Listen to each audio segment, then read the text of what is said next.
Assalamualaikum warahmatullahi wabarakatuh. Selamat datang di channel horor Kawan Duduk. Video kali ini adalah cerpen horor yang berjudul Dinasehati Arwah. Selamat menikmati.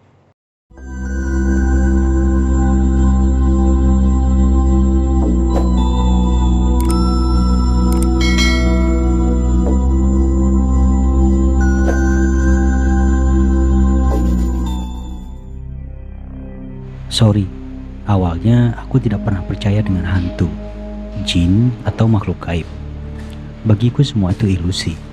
Mereka ada karena kita mengilusikannya. Logika apapun tidak akan pernah bisa menjelaskan secara rasional terhadap hal-hal yang berbau hantu. Sampai pada suatu waktu aku benar-benar mengalaminya. Malam itu giliranku menunggu adik perempuanku di rumah sakit usai operasi usus buntu. Maklum, generasi Meijin. Jajanan tak karuan sampai berakhir di rumah sakit. Karena besok ada jam kuliah pagi, aku siapkan semuanya di tas, terutama keperluan pribadi dan kebutuhan smartphone yang akan menghilangkan rasa suntukku nanti. Setelah semuanya selesai, aku berpamitan pada ibu, menggendong ransel sambil memutar-mutar kunci motor di jari tangan, lalu berteriak, "Ma, aku pamit, sekalian besok langsung ke kampus ya." Aku kemudian berlalu membuka pintu. Sekitar pukul 8.30 malam, sepeda motor antikku melaju di atas aspal yang mulai sepi. Ini adalah kota kecil, jadi jam segini jalan sudah agak sepi. Aku menikmati perjalanan malam itu ditemani dengan alunan merdu siang di seberang istana, dengan suara khas musisi papan atas Iwan Fals, penyanyi favoritku. Setengah jam berlalu, sepeda motorku berbelok ke sebuah gerbang putih, mengarah ke parkiran. Sebelum beranjak, aku memastikan semua kunci sudah terpasang. Sangat anti bagiku mengalami masalah hanya akibat kecerobohan yang seharusnya tidak dilakukan. Masih dengan santai, langkah kakiku berjalan menelusuri lantai keramik di rumah sakit. Di sisi kiri dan kanan ada kamar-kamar rawat inap yang hanya terisi sebagian. Malam itu tidak banyak yang terisi, hanya beberapa. Sebagian lainnya bahkan terlihat gelap, mungkin kosong. Pikirku dan aku pun tidak peduli dengan hal itu. Tibalah aku di kamar rawat inap 144. Di dalamnya terbaring adikku yang sudah terlelap. Bed di sebelahnya juga terisi seorang wanita parubaya dengan selang infus dan alat bantu oksigen yang menyala. Aku duduk di bibir kasur adikku, menatapnya dalam lalu mengusap keningnya. Sedang telingaku masih tersumpal handsfree tanpa suara. Samar-samar aku mendengar suara orang mandi di kamar mandi. Aku pun tidak menghiraukan, mungkin ada penjaga pasien lain yang juga akan menginap di sini. Kuamati di sekitar ruangan hanya ada 2 bed yang tersedia, tempat tidur yang dipakai adikku dan tempat tidur yang dipakai oleh ibu-ibu parubaya tadi. Aku mengira memang yang mandi itu saudara pasien di samping adikku. Tanpa rasa aneh, aku kembali melirik ke kamar mandi itu. Dari ventilasi, tak kulihat ada cahaya lampu yang menyala. Hanya gelap. Rasa penasaranku terpanggil untuk melihat ada apa di kamar mandi itu. Bergegas aku melepaskan handsfree dari telinga, meletak smartphone di atas meja kecil di samping bed, lalu beranjak ke depan kamar mandi itu. Perlahan tanganku mendorong pintu kamar mandi, namun yang kudapati terkunci. Aku pun semakin yakin bahwa ada orang di dalamnya, pikirku. Namun, mataku kembali melirik ke atas lubang ventilasi yang kudapati masih gelap. Hingga rasa penasaranku semakin memuncak, lalu aku kembali mendorong pintu kamar mandi itu. Kali ini tidak terkunci seperti tadi. Di dalam kamar mandi itu memang gelap. Setelah meraba saklar dan menyalakannya, aku hanya melihat lantai kering berpasir, air yang menetes dari kran, dan bak plastik biru yang berkarak. Tanda-tanda ini mengindikasikan tidak ada aktivitas apapun di kamar mandi. Begitu logikaku mencerna. Tanpa memperdulikan, aku kembali beranjak ke tempat tidur adikku, mengeluarkan matras dan sleeping bag, lalu bersiap untuk tidur.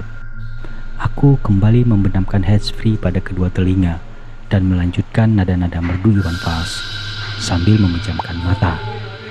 Ketika itu, kesadaranku setengah hilang antara tidur dan masih terjaga. Sangat pelan aku menangkap ada suara dari tempat tidur lain berdecit, seperti ada gerakan di atasnya. Tapi itu bukan dari tempat tidur adikku, melainkan dari tempat tidur di sebelahnya. Saat aku membuka mata, aku melihat pasien wanita parubaya itu sudah duduk di bibir tempat tidurnya. Dengan tajam matanya menatap ke arahku.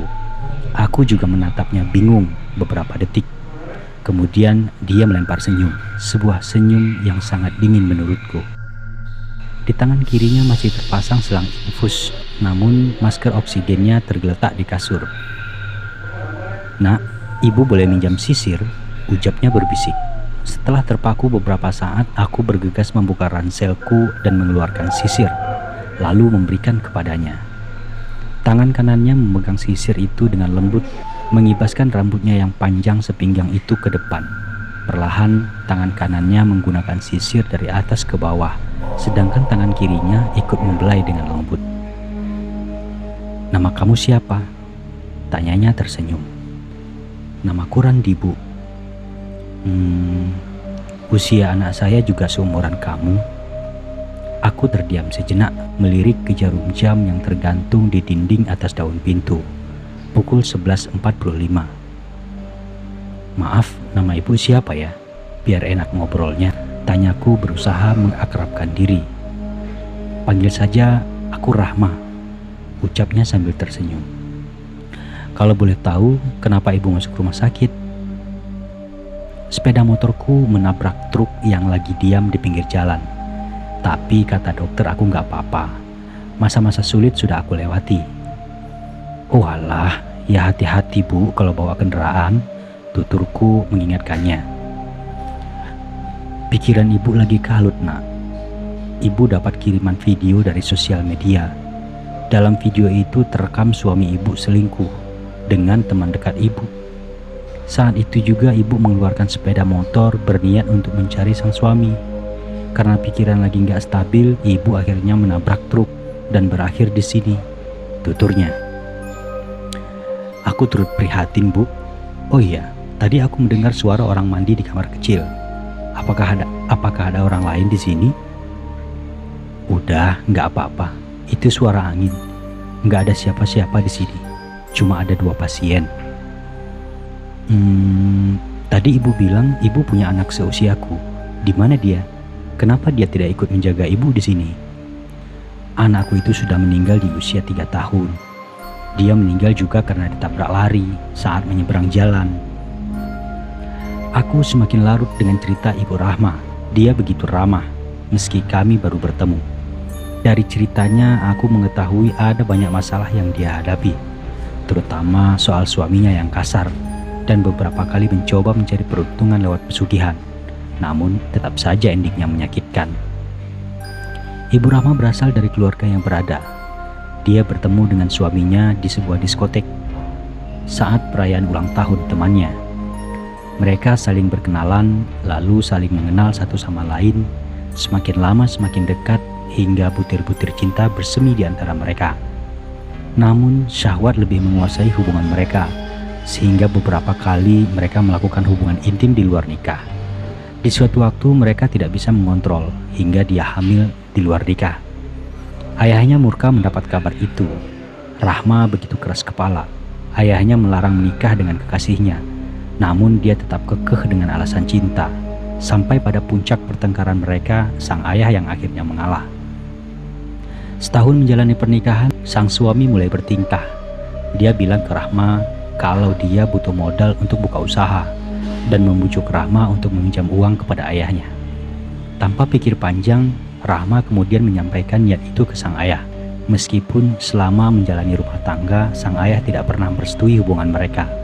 Karena tidak diberi pinjaman, sang suami uring-uringan, bahkan sampai memukul Rahma.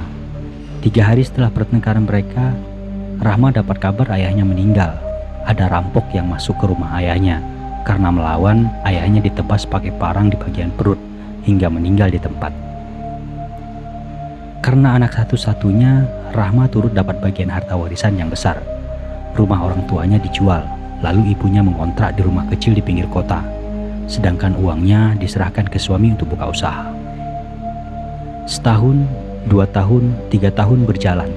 Usaha sang suami kemudian bangkrut dan terlilit utang. Hampir setiap hari Rahma yang harus berhadapan dengan debt collector.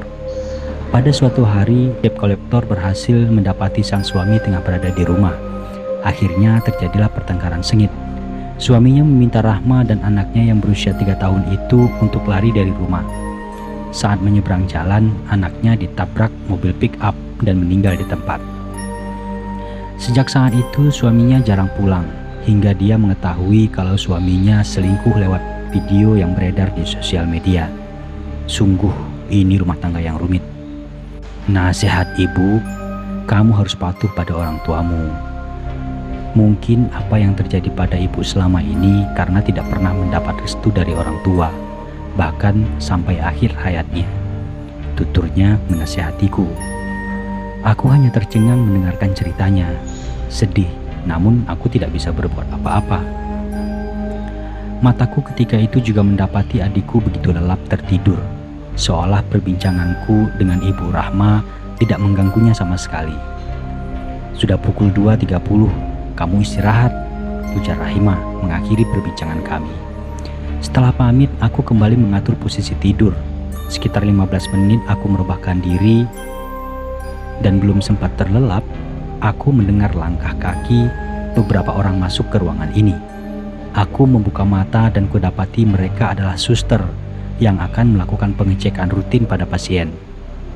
Aku terbangun dengan tubuh lemas karena masih mengantuk. Saat aku berdiri, aku melihat tempat tidur di sebelahku kosong. Hanya sisir yang tergeletak di atas bantal. Suster, ibu di sebelah mana ya? Kedua suster perempuan itu saling menatap satu sama lain, kemudian berkata, tidak ada siapa-siapa di sebelah, Dek. Aku mengernyitkan dahi. Seketika itu pula kepalaku dipenuhi dengan rasa kebingungan. Suster, tadi ada orang di kasur itu. Aku berbicara lama dengannya. Kemana dia? Tanyaku dalam kebingungan. Pasien terakhir yang terbaring di kasur itu adalah Ibu Rahma. Tapi dia sudah meninggal tadi sore, Dek. Karena kecelakaan, tutur salah seorang suster itu menjelaskan. Seketika itu pula adikku melirik dan memberi isyarat agar aku mendekat. Dengan berbisik dia berbilang, aku juga bingung kenapa dari tadi abang berbicara sendiri.